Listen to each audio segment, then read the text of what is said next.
Ayes 23, noes 14, measure passes. Members, we'll now move to file item 304. Senator Jackson. Secretary, please read. Assembly Bill 964 by Assemblymember Chow, an act relating to civil law. Senator Jackson. Thank you. This measure is a slightly different topic, hopefully one that is not the source of quite so much robust debate. 2014 was a record-setting year in terms of the number of security breaches that were reported. According to a January 2015 report by the California Attorney General's Office, 187 breaches were reported to the California Department of Justice in 2014, compared to 167 in 2013 and 131 in 2012. And if this discussion is familiar, this was a bill that was brought previously that had some chaptering issues, so it has now come back before us again. Under current law, if the personal information that was stolen was encrypted, businesses and agencies are not required to provide notice. This provision serves to encourage businesses and agencies who store personal information to adopt encryption so that if information is stolen, that information would be deemed less vulnerable to abuse. However, encryption is not clearly defined in statute. That is what this bill does. For purposes of the existing data breach notification requirements for businesses and public agencies, the term encrypted will mean, under the terms of this bill, to mean rendered unusable, unreadable, and indecipherable to an unauthorized person through a security technology or methodology generally accepted in the field of information security. That will give definition to this program that encourages businesses and other agencies who store personal information to go ahead and encrypt these bits of information, our data, so that it will not cause any significant problems if it is breached. With that, I respectfully ask for your aye vote. Thank you, Senator Jackson. Members, any debate or discussion? Seeing none, Secretary, please call the roll. Allen? Anderson? No. Bates? No. Bell? Berryhill? No. Block? Aye. Cannella? Aye. De Leon? Fuller? Gaines? No. No. Galgiani? Glazer? Aye. Hall? Aye. Hancock? Aye. Hernandez? Hertzberg? Aye. Hill? Aye. Wesso? Aye. Huff? No. Jackson? Aye. Lada? Aye. Leno? Aye. Leva? Aye. Liu? Aye. McGuire? Aye. Mendoza? Aye. Mitchell? Monning? Aye. Morlock? No. Morrell? No. Wynn? Aye. Nilsson? No. Pan? Aye. Pavley? Aye. Roth? Aye. Runner? Stone? No. Vidak? No. Wachowski? Aye. Wolk? Wolk, aye. Please call the absent members. Hernandez, aye. Allen? Aye. Bell? De Leon? Fuller? No. Galgiani? Aye. Mitchell? Aye. Runner? So where are we now? Ayes 26, noes 11. The measure passes. Senator Leno, for what purpose, sir? Thank you, Madam President. Under motions and resolutions, please. Without objection. I would request reconsideration for file item 101, which is AJR 16, please. Is there any objection to reconsideration of this item? Seeing and hearing none, reconsideration is granted. 39-0. Senator Leno. Thank you, Madam President. I've spoken with a number of colleagues who would like an opportunity to vote on this. Once again, this has to do with the request of the President to use science-based information for considering our policy on who can donate blood. I ask for your aye vote. Debate or discussion? Is there any debate or discussion on this item? Seeing and hearing none, Mr. Secretary, please call the roll. Allen. I. Anderson. I. Bates. I. Bell. Berryhill. Block. I. Cannella. I. DeLeon. I. Fuller. Gaines. I. Galgiani. Glazer. Galgiani, I. Glazer. I. Hall. I. Hancock. I. Hernandez. I. Hertzberg. I. Hill. I. Wesso. I. Huff. Jackson. I. Huff, no. Lotta. I. Leno. I. Leva. I. Liu. I. McGuire. I. Mendoza. I. Mitchell. I. Monning. I. Morlock. Morrell. No. Wynn. I. Nielsen. No. Pan. I. Pavley. Roth. I. Runner. Stone. Vidak. I. Wachowski. I. Wolk. Wolk, I. Berryhill, no. Please call the absent members. Bell. Fuller. Morlock. Pavley. Runner. Stone. Pavley, aye. Ayes 31, noes 4. The measure is adopted. Thank you. Senator Leno, for what purpose, sir? Thank you, Madam President. Once again, under motions and resolutions, please. Without objection. I would respectfully request unanimous consent to submit a letter to the Journal clarifying the intent of SB 682. It does have approval on both sides. That will be the order. Under motions and resolutions, without objection, pursuant to Joint Rule 33.1, Joint Rule 61 will be suspended to allow the Government Organizational Committee to meet next week after the deadline. This request has been approved by the Rules Committee. And without objection, Joint Rule 62, Subdivision A will be waived for the Governmental Organization Committee to meet without 4 days' notice in the daily file. Senator Block, for what purpose, sir? Thank you, Madam President. At the request of the author, please remove AB 1530 from the inactive file. That will be the order. Thank you. All right, colleagues, we're going to go back to file item 56. File item 56, Mr. Secretary, please read. Senate Bill 681 by Senator Hill, and accruing to income taxation and declaring the urge thereof to take effect immediately. Senator Hill. Thank you, Madam President. Ordinary and necessary business expense. These drab words of Section 162A of the Internal Revenue Code carry moral weight today as we decide what type of corporate behavior the people we represent will be made to tolerate as ordinary and necessary. In the past several years, I and my colleague from San Francisco and the chair of the Energy Committee have referred to the disaster in San Bruno in our efforts to improve safety and change at the PUC. Now we need to talk about it directly. In the months after the disaster, PG&E tried to write off the disaster as an anomaly.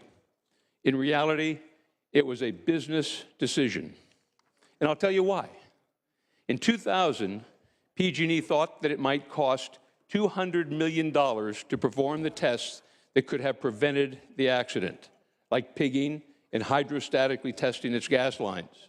It figured it could save $150 million using cheaper tests.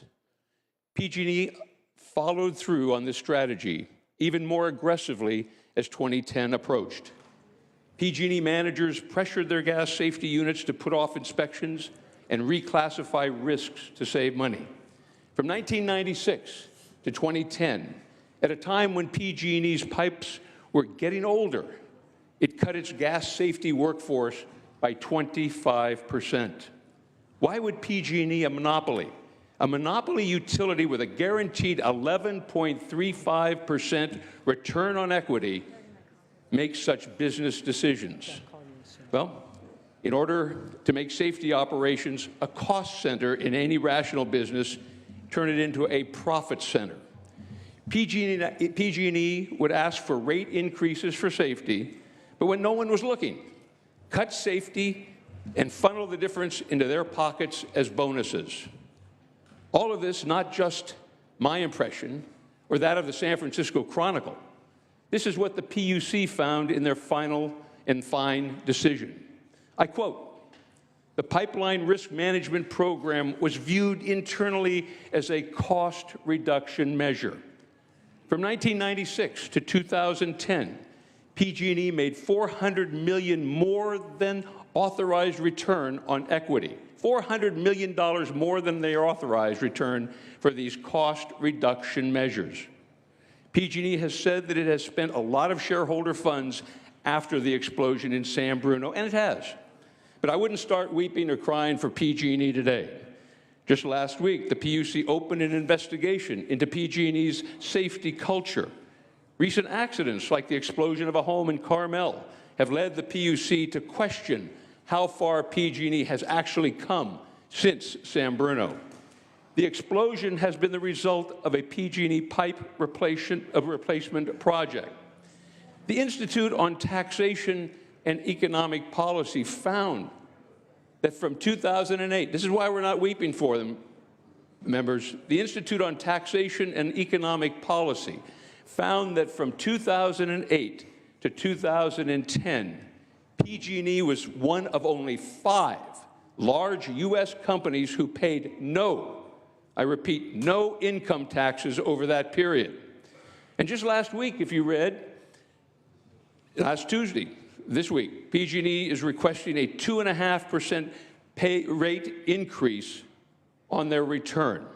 PG&E has reported in its financial filings that insurance has reimbursed it for most of its civil settlements with the victims' families. They've been paid for through their insurance.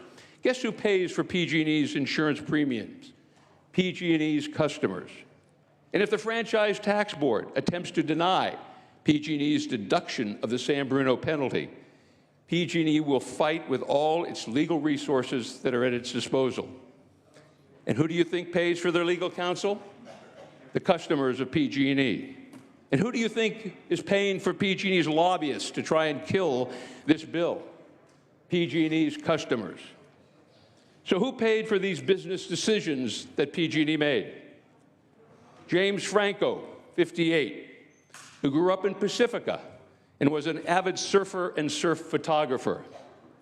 Or Elizabeth Torres, 81, whose home hosted families of her 9 children on holidays. Jessica Morales, 20, who was taking classes at the Academy of Art University in San Francisco and hoped to be a fashion journalist. Levant Bullis, 85, who bribed friends and family with her lasagna to contribute to her church events. Or Greg Bullis, 50, the prankster and former Marine corpsman. Will Bullis, 17, the shy soccer player recovering from a broken ankle. Or Jackie Gregg, 44, and Jackie Gregg, 44, who analyzed PG&E rate cases for the Division of Ratepayer Advocates at the PUC, and her daughter, Jessica Gregg, 13, class president and drama club enthusiast. They paid with their lives. In looking at the totality of PG&E's offenses, the PUC issued a penalty this year of $1.6 billion. Right-minded people would not have thought that any of it should be deductible. There is an exception to the deduction of ordinary and necessary business expenses under Internal Revenue Code Section 162A. Section 162F states that no deduction shall be allowed under subsection A for any fine or similar penalty paid to a government for a violation of any law. Federal code does not consider violating the law as ordinary and necessary. PG&E seems to think that since it has been ordered to upgrade its system, that the penalty is not technically to the government, and so it wants to deduct it. PG&E has said it will take $12 billion to bring its system up to modern standards. And yes, PG&E's customers pay for the vast majority of that $12 billion investment. And yes, PG&E earns a profit on improvements customers pay for. The PUC's original penalty proposal consisted of a fine that sent the majority of the money to the state's general fund. In light of the great costs that PG&E's prior business decisions have placed on its customers, the PUC's commissioners decided instead that its penalty should be offset and should offset this burden on customers. In requiring the utility to pay to improve its system instead of subsidize the general fund, the PUC recognized that PG&E might try to deduct the costs. In approving the penalty, PUC President Michael Picker said, quote, "Another very frustrating issue for me is that PG&E may book the disallowances, which we are directing to safety in the ground, as tax deductions and use them to avoid paying state and federal corporate income taxes." The Commission wrote a letter to the FTB, IRS, and BOE stating, quote, "We want to express our hope that any attempt by PG&E to deduct any of these costs will be disallowed on the basis of their punitive nature. And yet, PG&E has informed its investors that it intends to deduct this penalty. That is why we are here today. SB 681 would prevent PG&E from making this deduction for the purposes of state taxes. Some have suggested that it unfairly targets PG&E. No, it fairly targets PG&E, and it is not the first time this body has done so. In 2014, in a bipartisan vote, this body prohibited a deduction based on the egregious behavior of the former owner of the LA Clippers. We gave an NBA fine the same stature as a fine by the government. We were right to do so. This year, we faced the question of whether a monopoly utility whose criminal negligence caused the death of 8 people should be able to deduct its penalty as an ordinary and necessary business expense. Another 55 were injured, 10 seriously injured and burned, including Jessica Morales' 19-year-old boyfriend who lost half his skin trying to save her. Susan Bullis lost her mother-in-law, her husband, and her son in a flash. I wouldn't think that targeting PG&E would be anyone's first concern. I didn't think we lived in a state that condoned writing off manslaughter. The problem of deadbeat corporations cheating the public out of tax dollars is not a new one, nor is it bipartisan, nor is it partisan. In Washington, the greatest champion in making corporations pay their taxes like the rest of us is Chuck Grassley, Republican from Iowa. His biggest problem is that the government often settles with offenders, and the IRS has difficulty proving that the penalty in the settlement was to be punitive and hence not deductible. The PG&E fine, however, easily should not be deducted. It's not a settlement, it's a penalty imposed by the government. The PUC has clearly stated that the penalty is intended to be punitive, not compensatory, and intended to deter future violations. Even so, I hear from some of you that you'd be open to a larger reform, even if you don't want to vote for a penalty against PG&E. I would author that bill. But if this body doesn't have the moral compass to know right from wrong in this straightforward case, why should anyone expect us to handle the complexities of the larger issue with any rectitude? And even if we tackle this challenge next year and pass comprehensive legislation, does anyone think that such legislation would allow this deduction? Now, when Boeing Corporation settled with the U.S. Justice Department for $615 million to avoid criminal charges for improper hiring and accessing confidential documents, Grassley, John McCain, and John Warner wrote a letter blasting the Attorney General for, quote, leaving the American taxpayer to effectively subsidize its misconduct. The 3 Republican senators said, "We are not interested in settlements that are designed to look good in newspapers but fail to bring real accountability."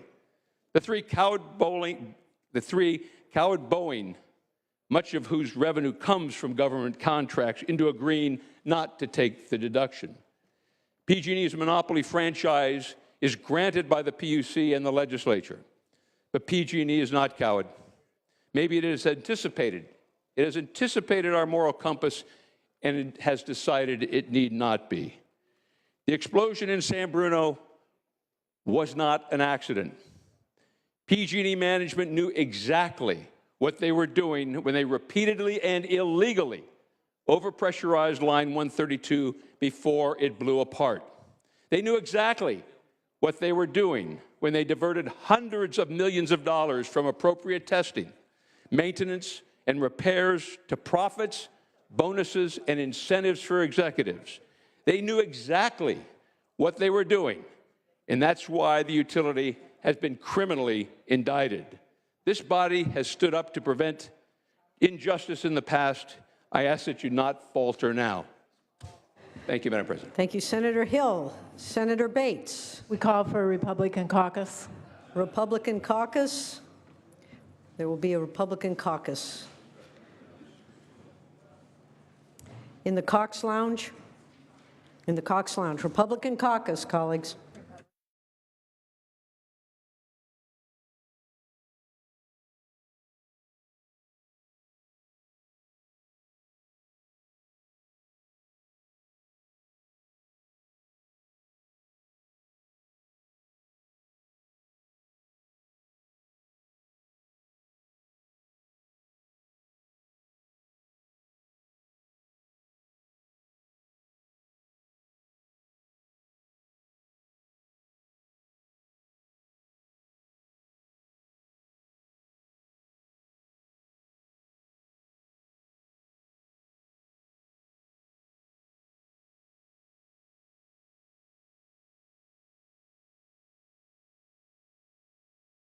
Discussion, debate or discussion. Senator Leno.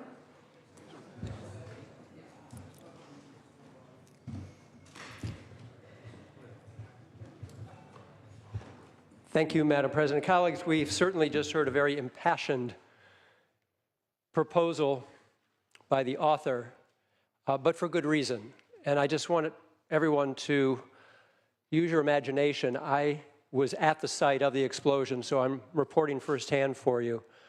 Imagine in the middle of your district, an entire neighborhood which looks like a nuclear explosion has just occurred. Devastation, block after block after block. 38 homes were destroyed. 8 people were killed. Everything in turmoil. This was a firestorm. I don't know that any of us would respond any differently than the author of this bill. We've come together many times to talk about accountability, responsibility, and consequence for illegal activity. We've got a whole committee that deals public safety with antisocial and illegal behavior, and what do we do about it? And people need to be held accountable. There must be consequence for such actions. So it's important to remember that this is not an agreed-upon settlement. The dollars we're talking about represent a fine, not a settlement. So PG&E did not agree to this with the understanding that they would be able to deduct the destruction and the deaths as a business tax deduction. This is a fine, and I hope that it sets as uncomfortably with you as it does with me the very notion that you would use as a business tax deductible expense the cost of lives and personal property. So let's not make profits over safety the public policy position of this legislature. I ask for your vote. Senator Monning. Thank you, Madam President. I rise in support of SB 681. My colleague who presented the bill made reference to an explosion in the city of Carmel last year. PG&E crews working on underground pipes did not perform according to protocol. It allowed gas to fill, fortunately, a vacant home in Carmel that was eventually ignited and exploded. That it has been the subject of PUC investigation and penalties. And similar, unfortunately, without the fatalities of San Bruno, it raises the same question. I just remind colleagues, the bill as amended is not focused just on PG&E. It's focused on gas companies. And I think what we should look at as we discuss this bill today and vote on it is we're looking to set a standard for all gas companies in the state who provide critical services to consumers and ratepayers, but who also accept a huge responsibility to operate those facilities safely, with the protection of human life being the #1 priority, service and safety. So I'm offended morally that a company would seek to pursue a tax deduction for penalties ensuing from a tragedy that, as we learn more, was indeed a preventable tragedy. So I would just urge members to support this. I think it calls upon us to establish a standard that penalties are designed to penalize. They're designed to incentivize better conduct, and in this case, safer conduct in the future. And the notion that that penalty should be tax deductible to protect shareholders' profits, I find morally reprehensible and would urge an aye vote. Thank you. Any further debate or discussion on this item? Any further debate or discussion? Senator Hill, you may close. Thank you, Madam President. Just want to make it clear, this bill is not about any precedent. It's not about any tax policy. It's about justice. This bill is about a penalty levied by the government for the incineration of 8 individuals living in San Bruno along PG&E's Line 132. But PG&E did not discriminate in cutting corners. Those 8 individuals could have been living along Line 153 in Hayward, Line 138 in Fresno, Line 173 in Rockland, or Line 314 in Victorville, Line 124A in Yuba City, 142 in Bakersfield, or Line 118 in Atwater, or Line 300A or B in Barstow, or Line 306 in Atascadero, or Line 197B in Lodi. There is no moral justification for allowing PG&E to cut its penalty nearly in half. The PUC issued its fine expecting that PG&E would pay it. The public did too. We can't control whether the IRS will allow a federal deduction. We can control the Franchise Tax Board. It is our responsibility and it is our failure if we let this corporation escape the consequences of its actions. I respectfully ask for your aye vote, members. Thank you, Senator Hill. All debate having ceased, Mr. Secretary, please call the roll. Allen. Aye. Anderson. No. Bates. No. Bell. Aye. Berryhill. Block. Aye. Cannella. No. De Leon. Fuller. No. Gaines. No. Galgiani. Glazer. Aye. Hall. Hancock. Aye. Hernandez. Aye. Hertzberg. Aye. Hill. Aye. Wesso. Aye. Huff. No. Jackson. Aye. Lada. Aye. Leno. Aye. Leva. Aye. Liu. Aye. McGuire. Aye. Mendoza. Aye. Mitchell. Aye. Monning. Aye. Morlock. Morrell. No. Wynn. No. Nilsson. No. Pan. Aye. Pavley. Aye. Roth. Aye. Runner. No. Stone. No. Vidak. No. Wachowski. Aye. Wolk. Wolk, aye. Hall, aye. Please call the absent members. Berryhill. No. De Leon. Galgiani. Morlock. No. Senator Hill moves a call. Colleagues, we are going to take up one more item file item 228. We are then going to lift the calls, do the consent calendar, and adjourn for the day. So we're going to go ahead and hear Senator Mitchell. Would you like to present on file item 228?